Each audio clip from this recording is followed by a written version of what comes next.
Welcome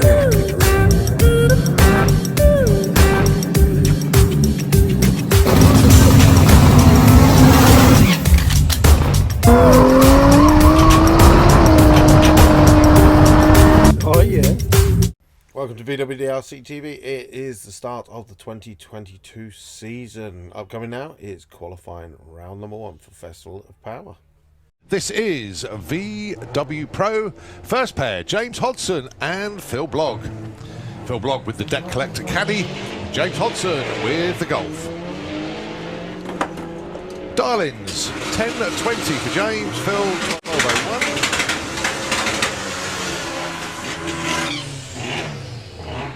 11.41 and 13.65.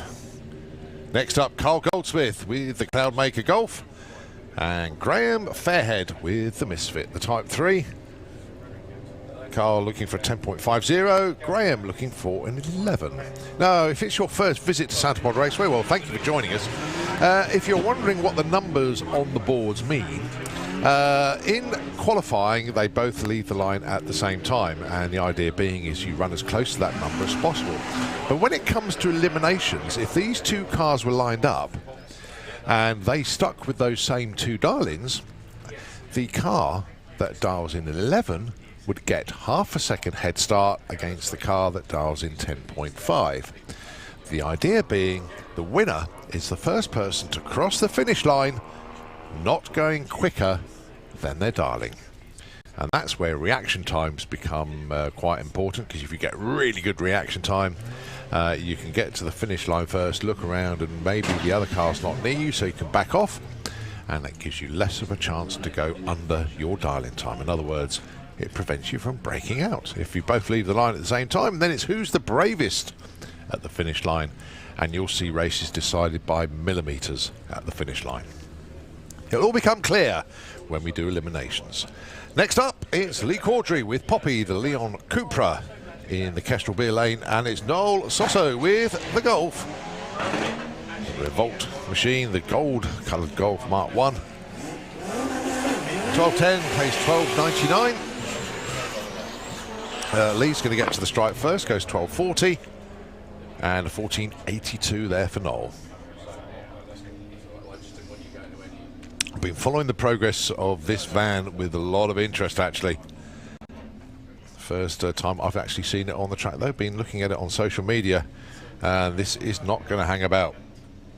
Paul Walklate with the Cutthroat Racing caddy, going alongside Jonathan Newell with the Lagster. Bogged off the line a little bit there for Paul.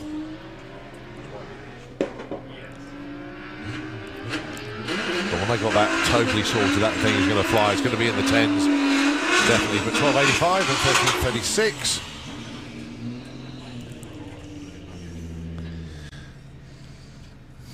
So Paul goes number 5, Jonathan goes number 3. Jacob Bailey with the Jet R. In the nines. Yeah.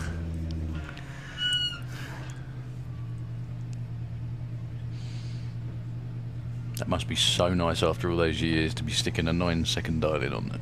Well, he's gone 150 as well now, hence the parachute. That's exceptional, isn't it? It's insane. Not only that, he's actually a top bloke as well. Yeah, but the good thing is it just shows the sheer pig-headedness of drag races. Full stop, doesn't it? Like, you will run that fast. Doing it again and again. I think one of the best examples of that was the Polish guy we had last year. Do you remember? The Door Slammers. The Polish guy at the Door Slammers with a little car, and he made like 27 runs trying to get into the 9s. Yeah. Loads of wheel spin there for Jacob. And hop by the looks of it. He backs out of it at the stripe, Still goes 10.74. Still goes 10.74, 109. Yeah, there was lots of bouncing around going on down there.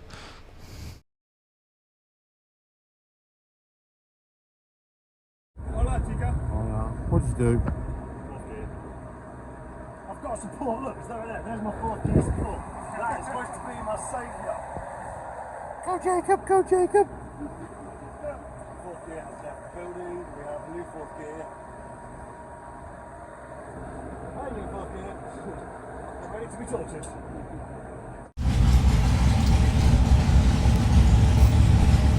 the Carnage table.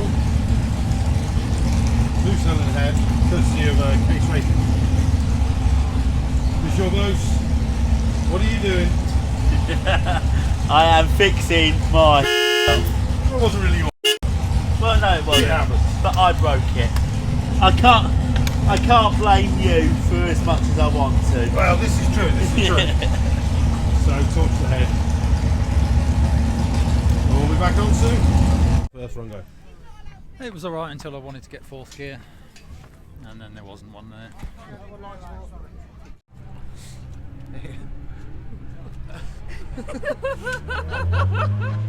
Cruise one. Graham, how did your qualifying go? Not too bad. Got 4 gears this year, so it's an improvement. Oh yeah, new gearbox. Yeah, yeah, it's a bit high geared to be honest, but it works. So it's better than the one I had last year. Contender now then. Yeah, possibly. Man to fear. Yeah. How qualifying round number 1 go?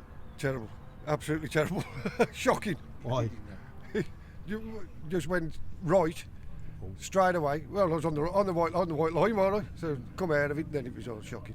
13 seconds, rubbish. Jacob, over the years, I remember when, as you say, Darren, he was just into the 10s. It was like, oh, come on, Jacob. Then he went, obviously, down in 10th increments you look at, and then he got into the 10-1s, and we thought, oh, the 9's coming. It just wouldn't happen for it, would it? No, Luke beat him to the 9s, didn't he? It's got to be spot on perfect, isn't it, for anyone? So no Luke Stevenson for that round. It's a shame. I know they were having issues in the pits last night. They were missing some bits basically, and Luke in his typical style. It was about 10:30 last night, and come on, Luke, come and join us. And they're all chatting away. And no, we haven't got the bits. Beer o'clock then, and waiting for this, that, and the other. And then, oh no, we got some bits. So we'll do it in the morning. Good old Luke. So, Darren Walsh and Paul Robinson. This is VW Sportsman. The dial-ins, then. Just waiting for the screens to update. There we go. 1683 against 15.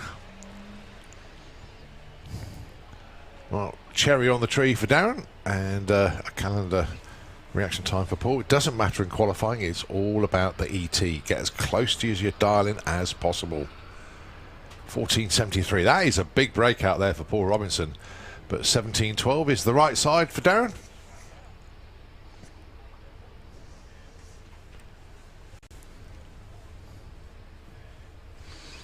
Right, next up then, Phil Jones with the Audi A3, the Dragon Wagon.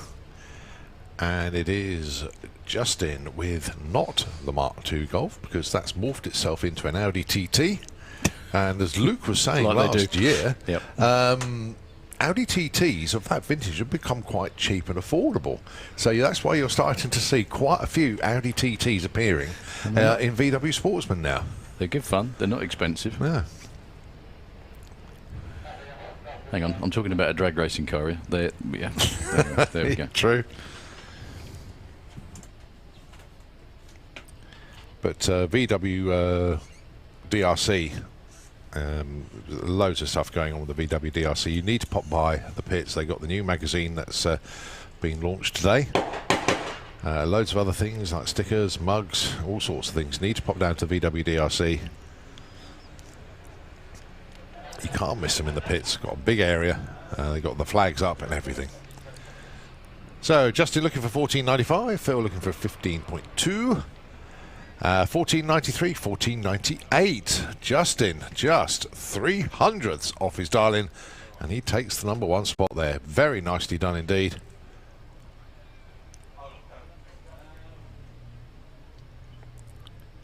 So Mark II Sirocco of John Gallant from Birmingham looking for 17.5, and Jake Fronder with the Skoda.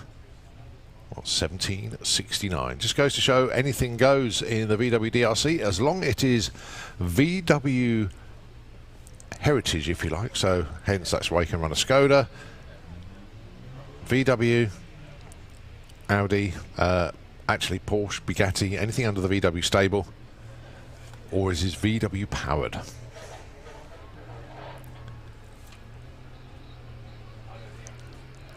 So approaching the stripe. And 1971 place in 1872. We're a little bit off there, darlings. But they'll get the cars either A to go quicker or B adjust the dialing accordingly.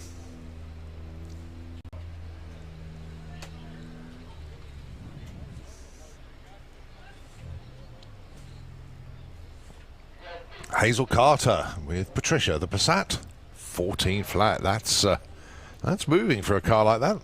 Going alongside, we affectionately call him the Brioche Boy. Daniel with a Loco Polo from Epsom. He dials in a 1350. Hazel, 14 flat.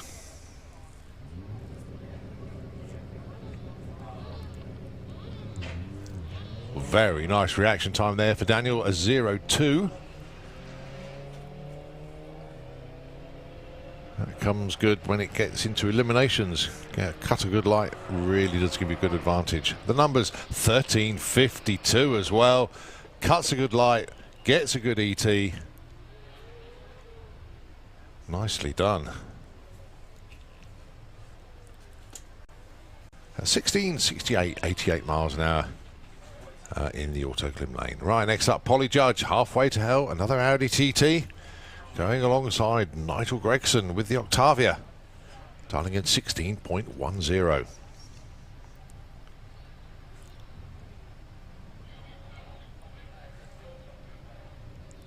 Tree counts them down, they go green. Better reaction time to Polly.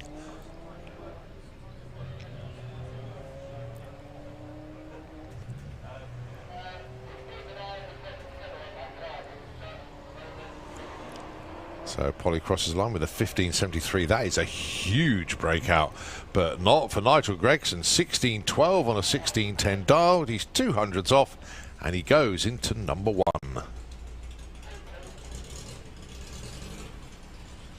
Bruce Harvey alongside Martin Ayton.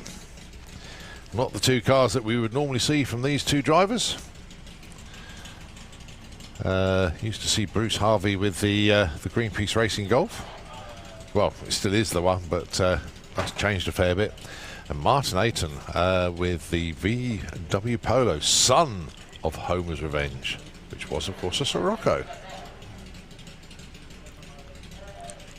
The dial-ins then 1675 for Bruce, 1537 for Martin. Martin will get there first.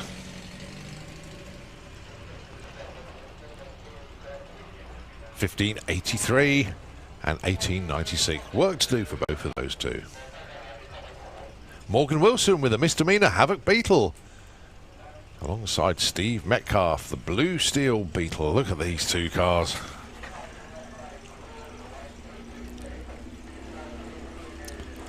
Steve based in Milton Keynes, Morgan up in Scarborough.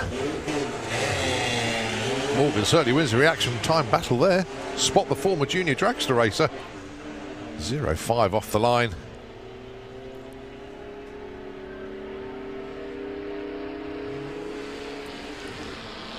Popped around Steve Metcalf's house a couple of months ago, and he hasn't got a garage, so the car's kept under a tarp just outside. But there we go, dedication to racing. 1679 and 1782, the numbers for those two. 1782 for Morgan puts her 4th. And 1679 for Steve puts him 6th. Right, Emma Sadler with the Caddy Queen. And Reese Finney with the Lupo from Buckingham. The dial-ins then 1580 for Emma, 1650 for Reese.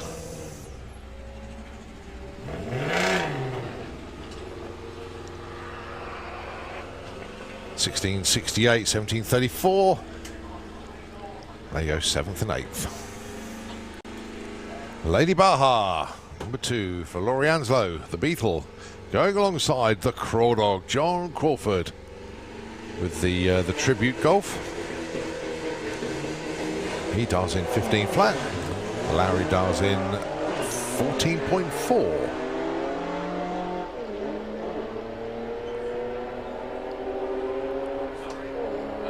Look at John Crawford's reaction time. I was just going to say exactly that. He's on 4. 50-54 goes into the number 7 spot, and the 15-14. Not a bad start for both. Very good. Afternoon, Jason. Sorry I didn't get a chance to say afternoon before.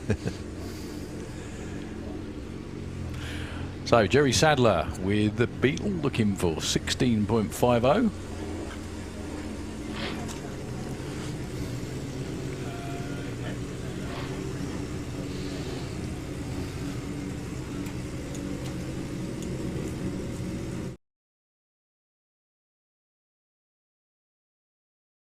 First run, 1/10 off the time, and I believe it's somewhere near 4th when I looked at it last, but I don't know, obviously people came behind. So. Pre-season training coming handy then?